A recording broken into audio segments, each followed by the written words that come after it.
What up, guys? Paradox back with more tech support. So we're here today to go over specifically the master wiring guide to intake swaps and what you want to do. It's really just three groups of wires. You're going to be looking at extending your throttle positioning sensor from over here on the Mustang manifold, your idle air control valve, which would be on the top of the Mustang manifold over here, and your coil pack bracket from that side to this side if you would like to. You can also put the bracket onto the factory OEM one by just drilling some holes or making a bracket for it, as well as using a coil pack bracket on that side. But I just want to do the master video because it's best placed over here. The coil wires can work the same, and you just do the swap. So with that, we have wires. So on your coil pack bracket, you're going to end up having a red with blue stripe wire, a red with white stripe wire, a blue with green stripe wire, and a red with green stripe wire. Right there. And all you're doing is you're using, I use 14 AWG wires to get across, just because using 14 American wire gauge, you're not going to really have any voltage drop, and at the same time, you're able to use these connectors, and it's you're really using a solid wire instead of some super tight, teeny, chintzy wires. It's just a signal wire, so there's really not much voltage ever really going through them, but it's best to be safe. So let's not burn the car down. That's what thin wires do. If you go over wire, it's never really too bad. If you go under wire, it can bring the whole car apart. So I go over wire. With those four wires, you're going to have that extended to over here. You're going to use about 20 inches, maybe 16 inches of wire to be able to extend that with the pigtail. So what you do is you cut a pigtail, roughly, 6 to 8 inches off. And I always give like the lenient side to this side, because that side you can just keep bringing it up the wire harness, where this side, if you run out, then you got to get a new pigtail.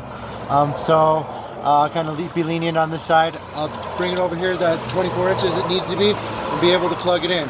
So then that plug and plays.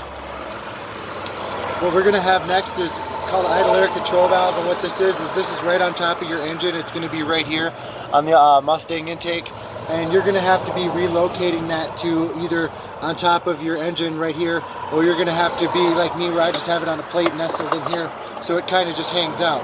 And it's really nice, just a little low-lying plate that makes it settle real easy. Or if I had the Mustang bracket still, I can put it on there, but now I have the Freestar bracket, so I'm not able to use my piggyback mount, other than making it for like a nice little bedding for right there. So it's just a perfect little place.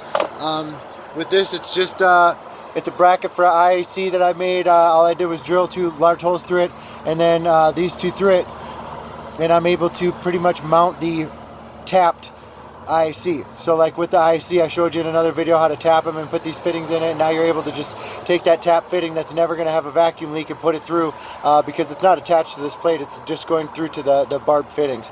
So with that, you're going to be able to either put it up here or nestle it right there, and you're going to end up just only having a white wire and a red wire on your throttle positioning sensor, or on your idle air control valve. So white wire, red wire, idle air control valve, and just 2 wires. So I'm going to put mine right there, and the wires are going to end up nestling up in here.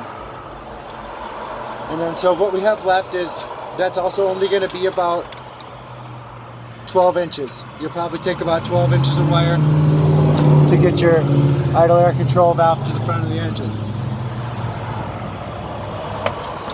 After that, you're going to have your throttle positioning sensor.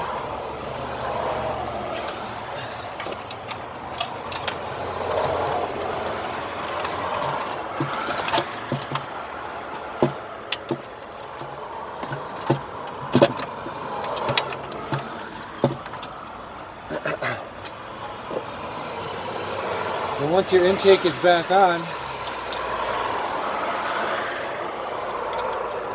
you're going to have probably 8 inches. So you're only going to have 8 inches of wire on these 3 wires that go. It's a brown wire with a white stripe. It's going to be a gray it's going to be a gray wire with a red stripe, and a gray wire with a white stripe. Right there. So you're just going to be extending them the 8 inches up to this area. So with the Freestar, it's going to go right to right there. And if I wanted to, I'm going to tuck all this, you know what I mean, so it's not hanging out. So this ends up kind of going in there. And this goes in there.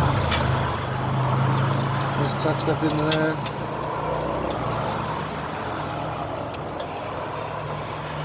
Like that. And that would be how you would wire any intake swap, like really whatever you're going to, doesn't matter. Whether it's going to be an F150, a Freestar, a Windstar. It's really those same three things. And then I'm going to have another video where I go over the wires with you guys, how to do just the Freestar front engine accessories, because it's just a few extra more things. I do want to add on this is if you're going to go Freestar in the lower intake, you do have a coolant temperature sensor on your 99 to 2004 Mustang lower intakes. That would be right over here. And what you're going to do is you're actually going to have to drill and tap a sensor port for that. So I cover that in another video, and you're going to have to see that. But it will fit plug and play to the wiring harness. You don't have to cut or splice any wires. It's just making that extra fitting for the harness fit somewhere, because you're going to wonder what goes on with that coolant temperature sensor. So I want to thank you guys for tuning in. That's just the simple big three of the intake swaps, and have a great night.